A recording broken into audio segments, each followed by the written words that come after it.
Hi everyone, it's Katrina. Manichaeism. Manichaeism is the secretive, extinct religion of the ancient world that almost nobody has heard of. At its height, Manichaeism had followers all the way from North Africa through the Middle East, Central Asia, and into China. It was founded around the year 216 by the prophet Mani in Iran, or what was back then Babylon, which at the time was a province of Persia. What made this religion so fascinating is that it didn't focus on a single deity. Instead, it's something called a dualistic religion. It preached a struggle between all that is good and evil in the universe. There was no god or unholy devil, no master of good and no master of evil. Instead, each of these forces was just a part of the greater universe and part of every human struggle. It became extremely popular and spread across much of the world. It started in Persia in 216, had reached Egypt by 244, inspired Manichaean monasteries to be built in Rome by 312, and had secured followers in southern France by 354. It was becoming a major competitor for Christianity. But it didn't work out in the end. The Christians realized they were under threat, and Roman Emperor Theodosius I stripped every believer of Manichaeism of their civil rights and essentially committed genocide. The emperor issued a decree in the year 382 that every Manichaean monk be killed, and so shortly after this, the religion was gone. Selling human fat. Unfortunately, innocent wives weren't the only things being put up for auction in 16th century Europe. You could buy a person at the market, or you could buy a raw chunk of human fat being sold by an executioner. And you won't believe what the human fat was used for. The scientific name for this material is Axungia hominis, but it's still just human fat, called poor sinner's fat back in the 16th century.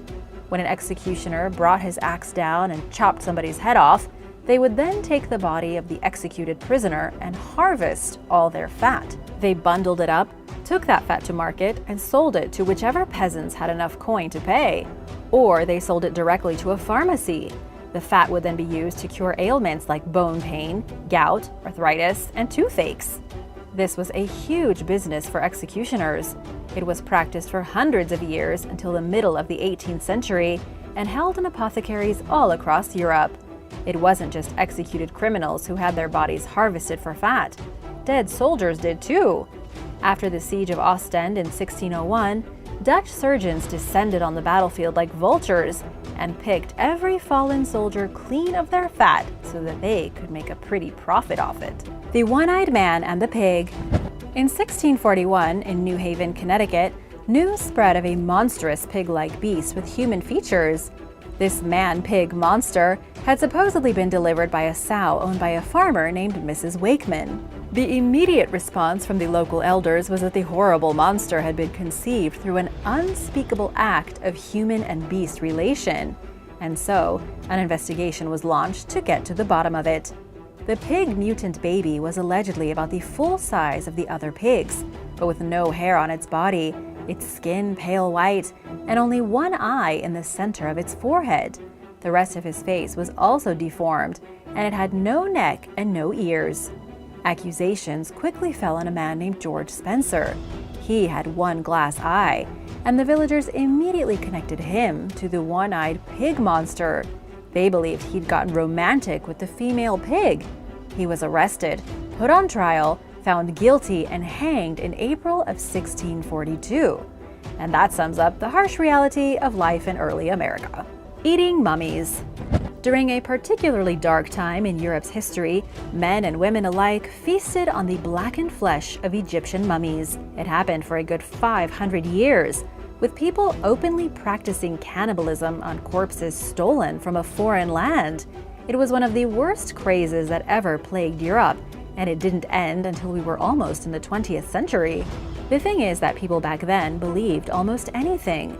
And once word started to spread that you could eat a small vial of mummy dust to cure whatever sickness you had, people were all over it. Victorian English believed cannibalism could cure the bubonic plague, a hangover, headaches, and many other issues. The flesh from mummified bodies was so widely available it could be purchased by anyone, rich or poor. Although of course it wasn't like a slab of raw beef. The product, known as mumia, came in a small vial and was grounded into a powder. This powder tasted awful, but supposedly cured just about everything. The need for mummy flesh was so powerful that royal doctor Guy de la Fontaine traveled to the city of Alexandria in 1564 and witnessed con men making mumia out of dead peasants stolen from graveyards and off the streets. And even though after 500 years Victorians finally stopped eating mummies, they didn't stop torturing them. In the 19th century, it was popular to have unwrapping parties. This was when a group of people would get together with a freshly purchased Egyptian mummy. They would then unwrap the bindings for entertainment. The Drummer of Tedworth. The Drummer of Tedworth is the very first poltergeist that was ever officially recorded, a secret haunting from the 17th century. As far as the story goes, John Montpesson was a landowner in 1661 and a commissioned officer in the local militia. He was visiting Wiltshire when he came across a transient man by the name of William Drury. William had become a serious nuisance for the townsfolk because he wandered around all day banging relentlessly on his drum. Montpesson brought a case against the man basically because he was annoying, and Drury's drum was taken away from him. After this whole fiasco with the drum, Montpesson returned to his home in the town of Tedworth. The drum that had been confiscated from Drury then arrived at his house, sent by the bailiff in Wiltshire.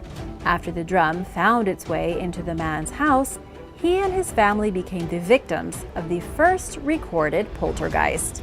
They experienced hammering on the doors, banging from the outside, and noises that sounded like someone was smashing the roof tiles.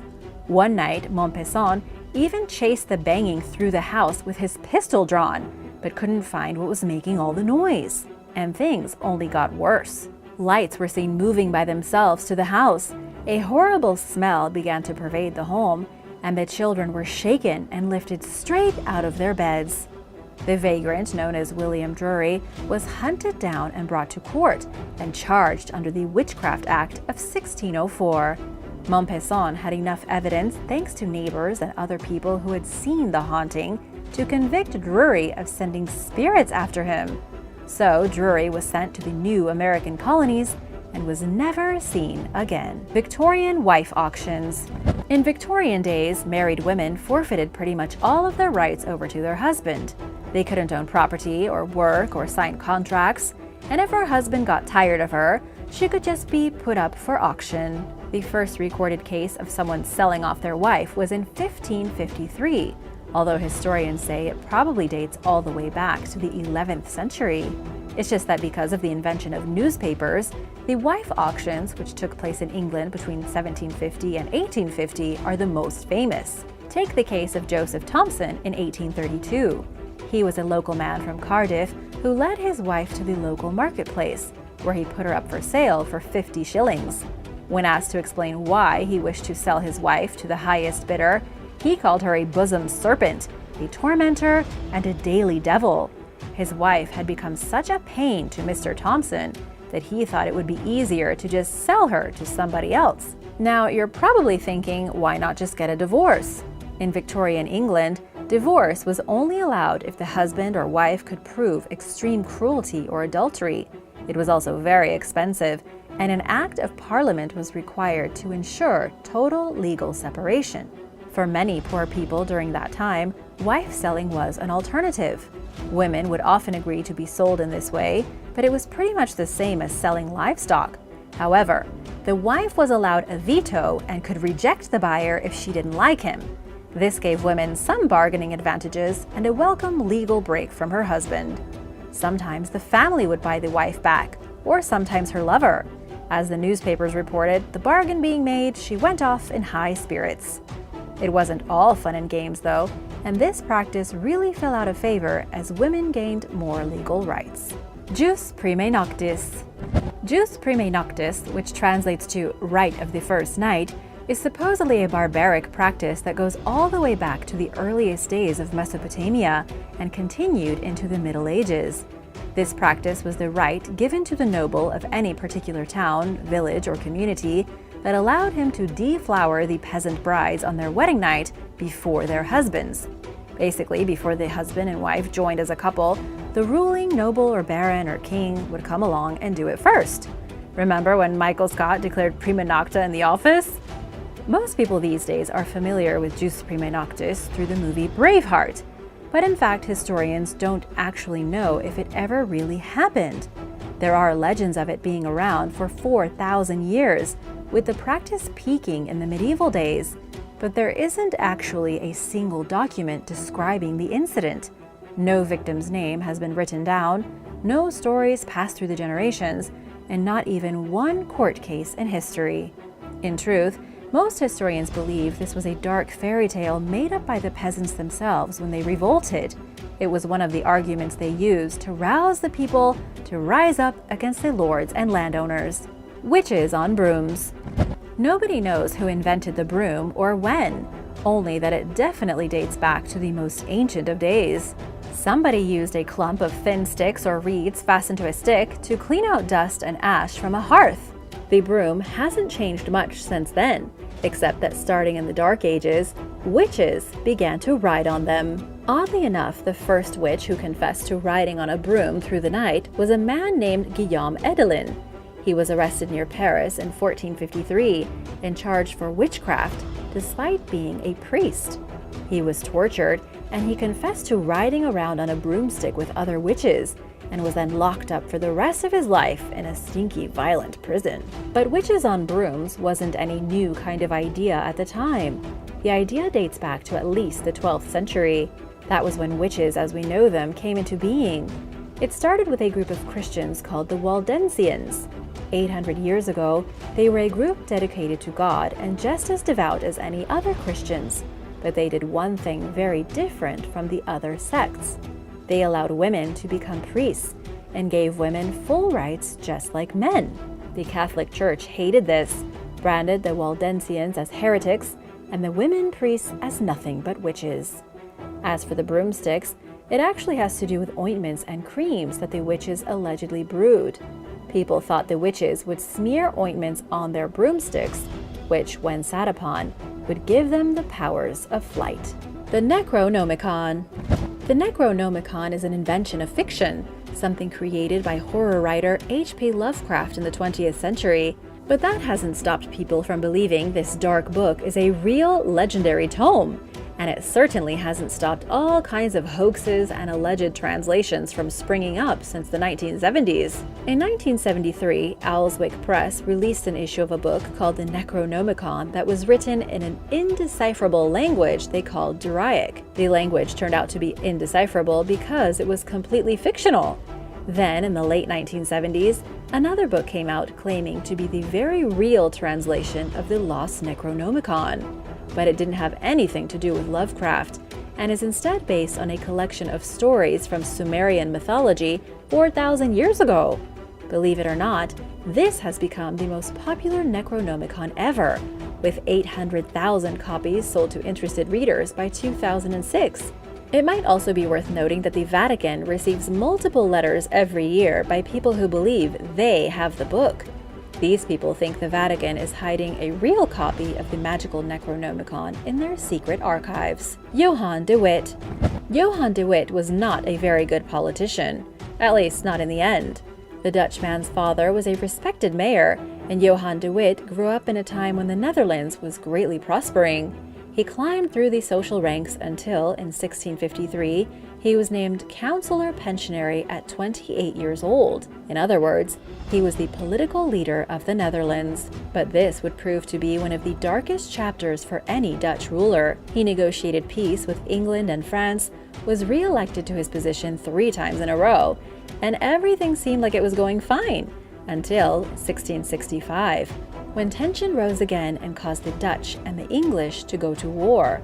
Things were okay until 1672, when France decided to join in on the war as well, and suddenly the English and the French were attacking the Dutch Republic. Things didn't go well for the Dutch, and Johan de Witt was forced to resign in August 1672. But the Dutch weren't done with him. They surprised him with a lynch mob and literally ripped him to pieces. The mob was in such a frenzy that they tore their recently resigned ruler apart and ate him right there in the street. This is such a horrible piece of Dutch history that they actually built 3 statues of him in the 20th century, and all because they felt so bad about what happened over 300 years ago. Serbian Magic. Mysterious ancient spells were just recently found by archaeologists in Serbia. These magical spells were found inscribed on very small rolls of gold and silver, found buried next to skeletons from 2,000 years ago. These skeletons were found right next to a massive coal-fired power station in northeastern Serbia, in the city of Koselac. The modern power station happens to be sitting on the remains of an ancient Roman city called Viminacium, and so there are a lot of archaeological wonders buried underneath. It was during an archaeological dig here that researchers came across skeletons, which had been buried with mysterious amulets made of solid lead. The researchers opened the lead amulets, and inside they found the delicate magical scrolls. Once they were unrolled, they looked like candy wrappers made of gold. These mysterious scrolls will probably never be fully understood. It looks like they have inscriptions and spells to ask the gods for help. According to archaeologist Ilya Dankovic, these skeletons came from the 4th century AD. On the scrolls are the names of several demons that were taken to the grave to invoke divine powers. Dankovic described it as binding magic. This spell would have been bound to the dead body so that the deceased could locate a demon in the afterlife and ask it to complete the curse or wish written on the scroll to help them finally rest. Egyptian Handbook of Spells. Researchers have recently deciphered an ancient Egyptian handbook that was filled to the brim with spells and invocations.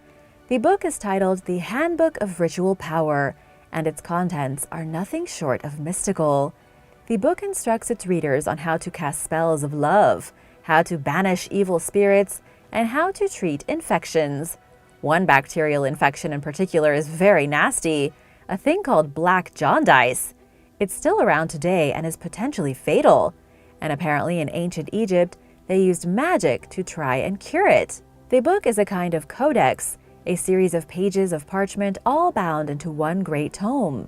It was written in ancient Coptic about 1,300 years ago, and most likely belonged to a ritual practitioner. According to Malcolm Choate from Macquarie University in Australia, the book begins with some light invocations, leads to drawings of magical symbols, and then goes on to words of power. At the end, there are instructions on how to cast the spells. Here's a great example of a business spell. The Egyptian Handbook of Ritual Power says that if you wish to subjugate someone in business, just do the following. First, say the magic formula over a pair of nails. Next, casually go by their home and drive the nails into the doorposts, one on the right side and one on the left. And there, that person will now be totally within your control. Or at least they should be. The Book of Soga. The Book of Soga is the book that kills. It was written in the 16th century, and then every copy was lost up until 1994, when one was found at the British Library. The entirety of the book is made up of other books, including ancient texts like the Liber Alderaya and the Liber Radiorum. Together, they compose a powerful book of magic. But that's not all, as the Book of Soga is steeped in mysticism and mystery.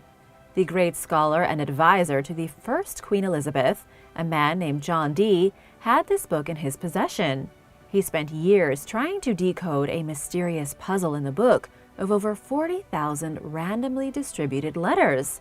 He consulted spiritualists and even recruited a medium to put him in touch with the archangel Uriel to help solve the intricacies of the book, but he never figured it out, and neither has anyone else.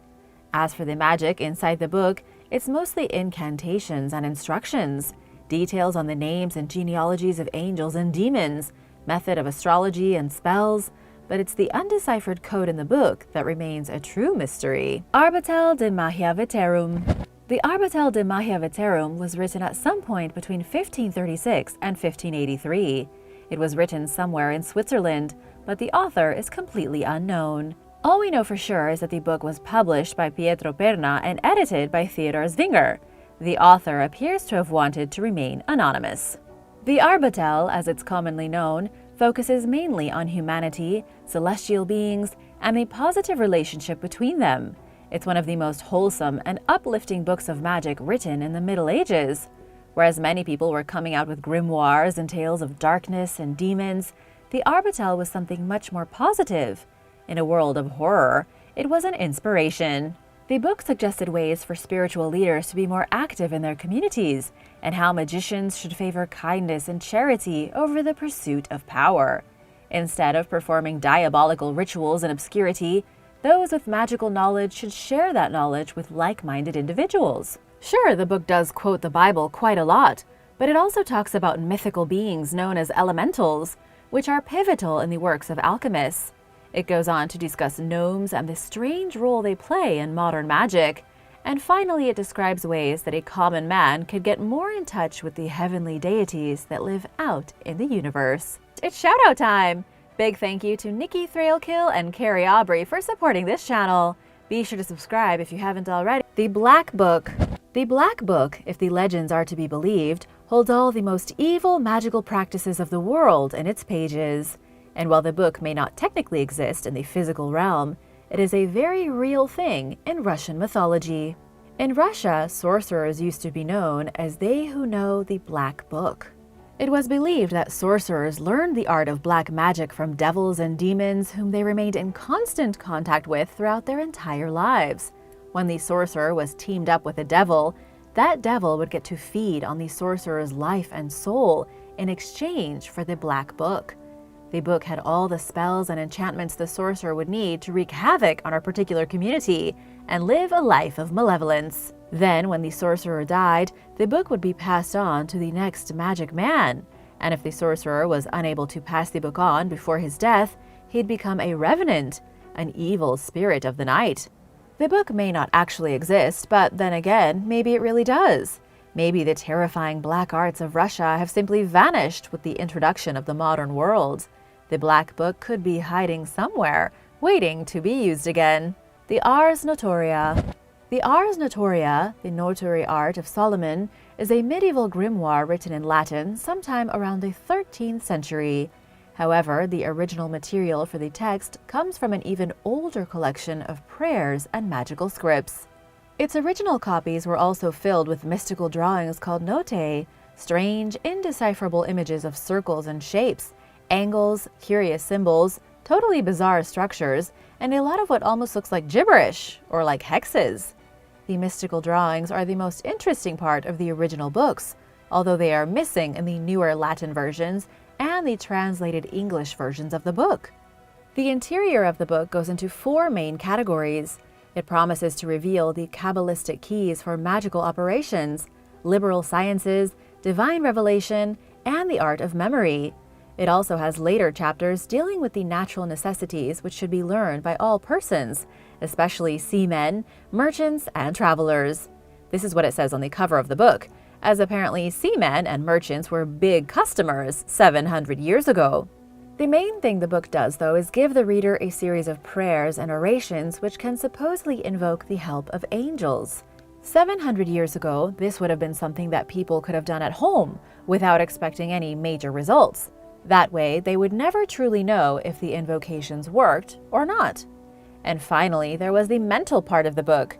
It gave instructions on how to increase memory and on how to focus one's mind to better reach their goals. And this is where the secret truth of almost every medieval spellbook lies.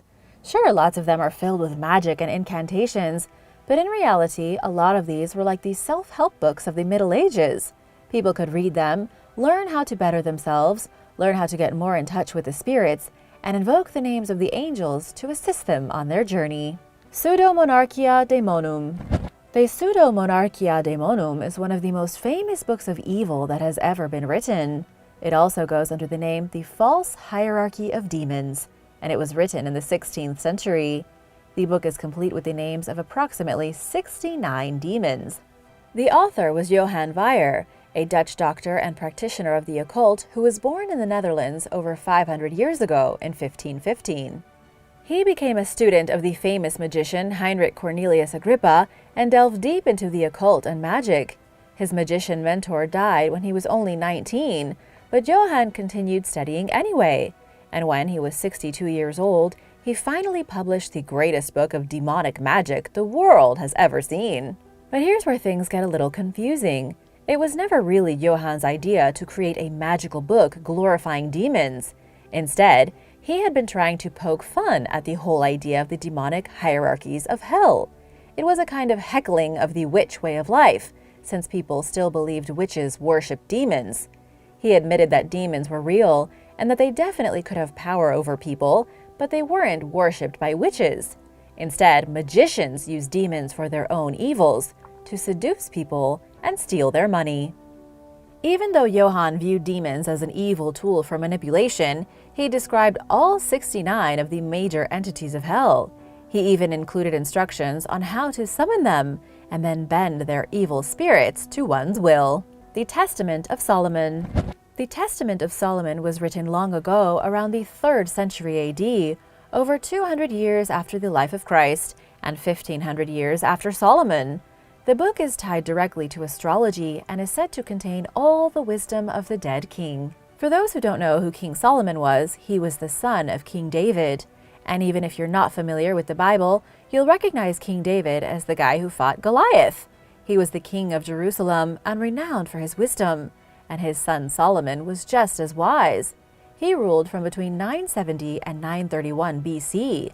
The Testament of Solomon is supposed to be a compilation of all of his supernatural encounters, and it was written in the style of a confessional. For example, the book talks about how King Solomon enslaved demons and used their powerful magic against them.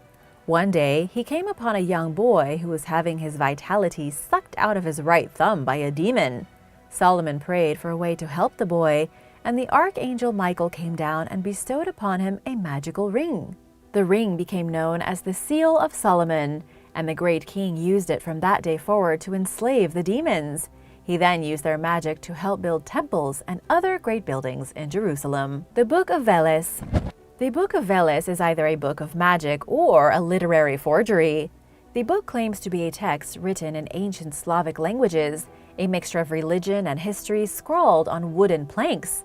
The book contains religious passages and explanations on historical events, with the earliest details going back to the 7th century BC, and the most recent being the 9th century AD. This suggests the book was written sometime in the 800s, although there's a lot of doubt around that. The book was supposedly found in 1919, lost again until 1941, and then it started to become mainstream. However, some scholars believe it was written in 1941 as a fake. The issue is in the Slavic, as the authors used a weird assortment of modern Slavic and improper grammar, rather than ancient Slavic. This almost immediately disproves the book as a fake. Nonetheless, it is still used as a sacred text by Slavic neo-pagans to this very day. Die-hard believers think the book was written by pre-Slavic tribes during the migration through Syria and into the Carpathian Mountains. It describes the Slavic ancestors as being enslaved by the horrible King Nabsur, and later on fighting against the Goths and Huns. The Book of Villis is less of a magical index and more of an obscure history of Slavic people, one used by the neo-pagans as part of their historical belief system. The Greek Magical Papyri. The Greek Magical Papyri is a series of documents from ancient Egypt that were written during the reign of the Roman Empire, from between 30 BC to 390 AD. These were all written at various times, then gathered into a single collection and published quite recently. One volume was published in 1928 and the next in 1931. It was the German scholar Karl Preisendanz who collected all these various works and stitched them into one great book of magic. It was first translated into English in the 1980s. 2,000 years ago, the various spells had most definitely been used by Egyptian priests living under the iron thumb of the Roman Empire. They were written in Greek, a mixture of Demotic and Coptic, because that was the administrative language of Rome in its eastern provinces. It's kind of like how in Canada, the province of Quebec uses French more than English. In the ancient world, the Eastern Empire used Greek for all of their business. The Egyptian priests would have used the collection of spells in funerary rituals. They would have been used almost like prayers when sending the dead on their way into the afterlife. But in ancient Egypt, these spells were seen as much more important than just prayers. The Egyptian priests needed to get these spells right, otherwise the deceased might not make it successfully into the afterlife to enjoy eternal paradise. Poisonous manuscripts. 3 poisonous manuscripts from the Renaissance were recently discovered in a school library. A team of researchers from the University of Southern Denmark came across 3 manuscripts in their school library's rare book collection that are toxic to the touch. These books don't contain poison recipes or spells that can kill people, but their pages themselves are what kill. The researchers put all 3 manuscripts under an X-ray microscope and found traces of green arsenic. The reason the books had been taken to the X-ray lab in the first place was because they were caked in a layer of green paint that made reading them nearly impossible. They thought they could use their special equipment to look at what was baked into the ancient ink. They were thinking calcium or iron, not poisonous arsenic. Arsenic is one of the deadliest poisons in the world. It's a natural element found within the crust of the earth, and it turns deadly when exposed to hydrogen and oxygen. It's also unique in that its toxicity doesn't diminish over time.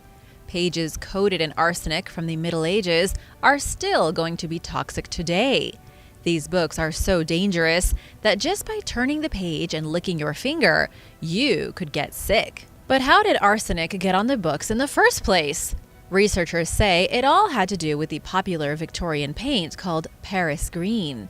It was loaded with arsenic and used all throughout Victorian England by painters to create masterpieces because nobody realized it was poisonous.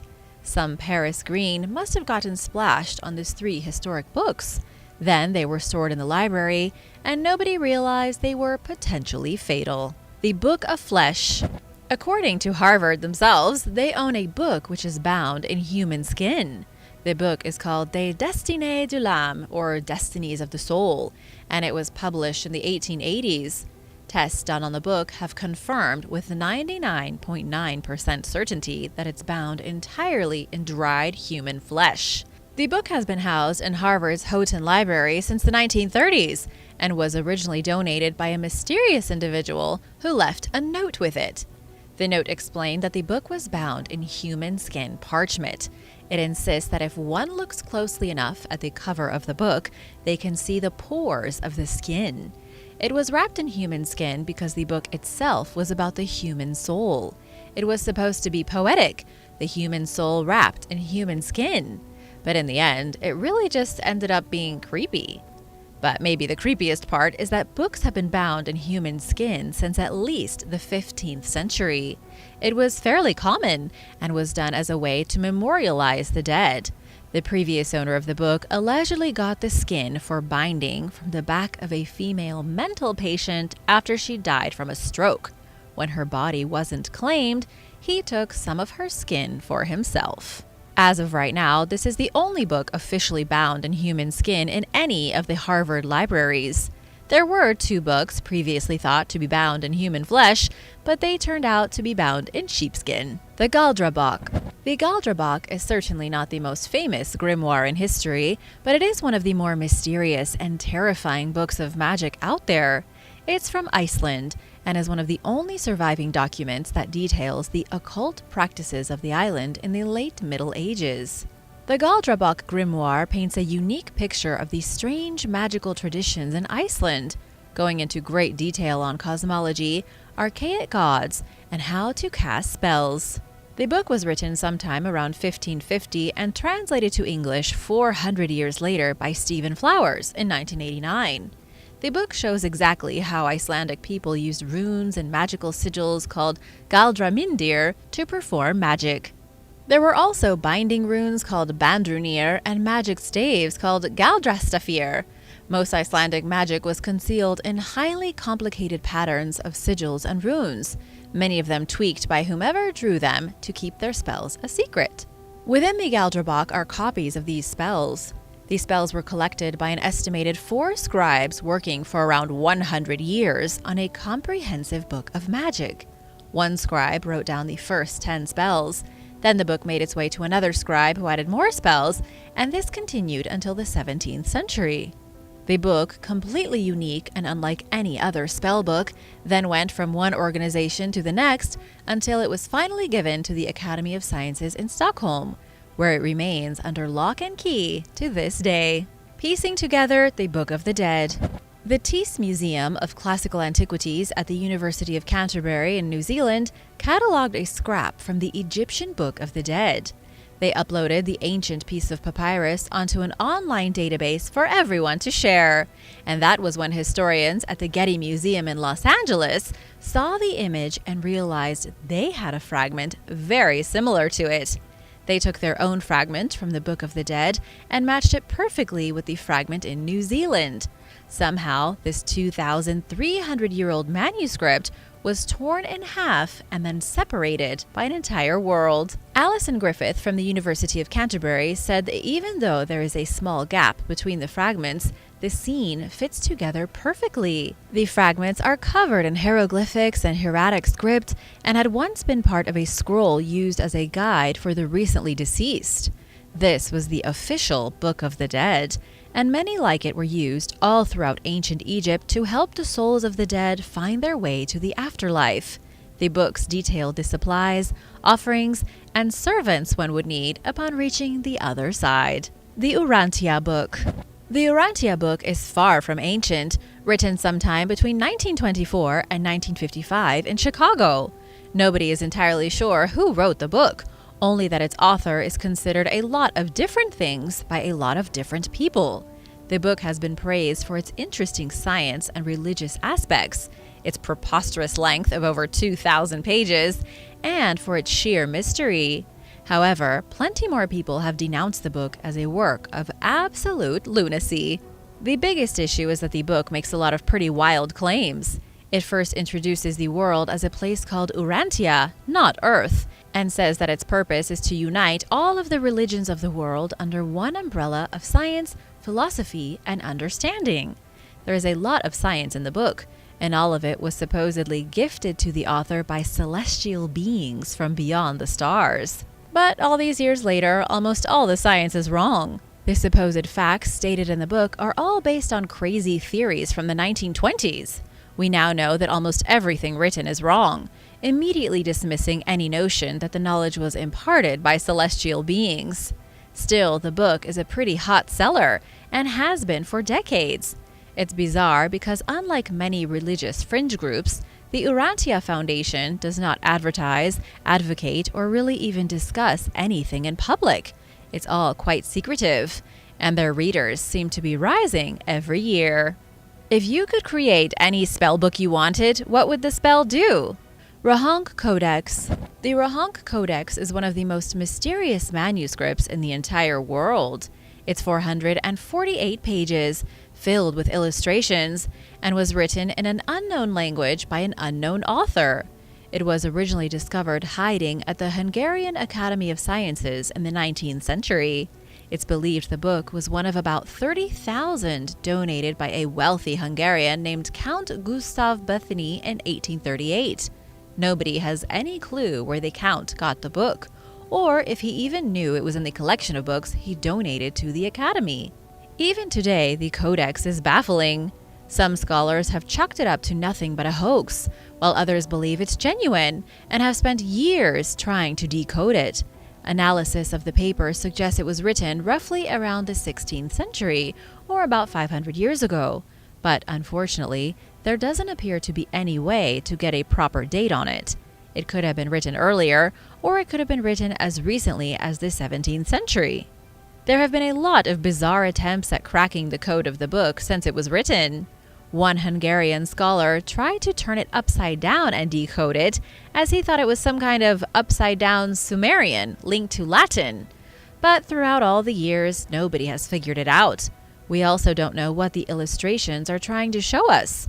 There are drawings of castles, kings, and even a crucifixion. Is it a history book? A spell book? Nobody knows. The Smithfield Decretels. The Smithfield Decretels is an old manuscript from the medieval days, a bizarre piece of work with some very strange illustrations. The manuscript itself isn't really all that weird. It's a collection of works of law commissioned by Pope Gregory IX and produced in the year 1230. The Smithfield Decretels is a copy of the original Decretels, made most likely in the early 1300s somewhere in France. Back in those days, people had to hand copy everything. The book would have been copied through laborious handwriting with gaps left at the margins of the text. This was done on purpose by French scribes so that future owners of the book could write down their own personal notes. That's where these strange illustrations are drawn, in the margins of the book. Chances are it made its way to England, was purchased by someone in London, who then paid illustrators to fill every last margin with curious imagery. The images are so weird, nobody really knows what to make of them. There are pictures of knights fighting giant snails, a fox dressed as a bishop while lecturing birds, then later those same birds hanging the fox from a tree. It goes on and on like this, only getting stranger as the book goes on. The Women's Book to Kill. In May of 1914, a Japanese martial arts text was published in Japan strictly for women. It's the Women's Book to Kill, and it was only recently translated into English and then republished by translator Eric Shahan. The book was written by a woman named Nobatake Yeiko under the pen name Nohata Showa. Nobatake was a part of the Women's Self-Defense League, which formed as a way to help women fight back against a rise in violence in the early 20th century. To help women defend themselves from aggressive men, Nobatake outlined in her book plenty of martial arts techniques and moves to render those men defenseless. These martial arts moves include everything from a reverse joint lock to flipping a man straight over your head, techniques of kicking, breaking an arm in half, sweeping men off their feet, in the very literal way, and how to locate the weakest points to strike. The book even came complete with charts, pressure points, diagrams, and all the most effective ways to incapacitate someone. In the early 1900s, Japanese women were slowly and secretly hoping to master martial arts and their own destinies. Golden Spells. Some mysterious spells have just been discovered by archaeologists in Serbia. These aren't exactly books, but rolls of gold and silver that were inscribed with magic spells and then buried alongside dead people 2,000 years ago. Archaeologists are currently trying to decipher the magic spells in order to see what was so important that they needed to be interred with the dead. According to the chief archaeologist at the site, Miomir Korak, the alphabet is Greek, but the language is Aramaic. And that's only the first dilemma. It's been difficult just to read what was written on the miniature scrolls, never mind to fully translate the text into a modern language. The owners of the scrolls were found in northeastern Serbia near the ancient Roman city of Viminacium. The spells were rolled into lead amulets and attached to the deceased before burial. Archaeologists believe the magic spells may not have had anything to do with the dead people themselves. Instead, the deceased may have simply been carriers, meant to bring the magic spells into the afterlife with them so that a divine power would be convinced to carry out the spell, either for good or for evil. Some of the scrolls' texts have been deciphered, though definitely not all of them. Archaeologists have identified the names of demons connected to ancient Syria written on these ancient scrolls. This tells researchers that whatever was written on the fragile gold and silver scrolls was almost certainly evil. Someone likely wrote down a malevolent curse, something like, "May so-and-so's body turn dead and cold," in the hope that a demon would read the scroll and agree to put the curse on said person. It was a sneaky way of slipping messages to demons where they resided in the other world. The Book of Magical Charms. The Book of Magical Charms was written in England in the 17th century by an unknown author. Some say it was a pair of self-proclaimed witches who wrote down the totality of their knowledge, while others say it was a man named Robert Ashley, a lawyer with a fanciful imagination. It's currently being held in the Newberry Library in Chicago, and while it has a long and fitting name, considering the contents of the book, nobody really knows what it was originally called. The book came with no title and no proper binding, and was named by library staff who came across the book in 1988. The book was written in Latin and very archaic English, and it gives instructions on how to perform a wide variety of magical tasks. The book explains how to heal a toothache, how to recover a lost voice, and even how to speak with slumbering spirits. And that's not all.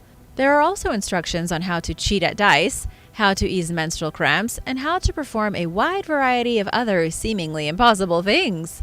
Everything from magic to mysticism, and even holistic medicine.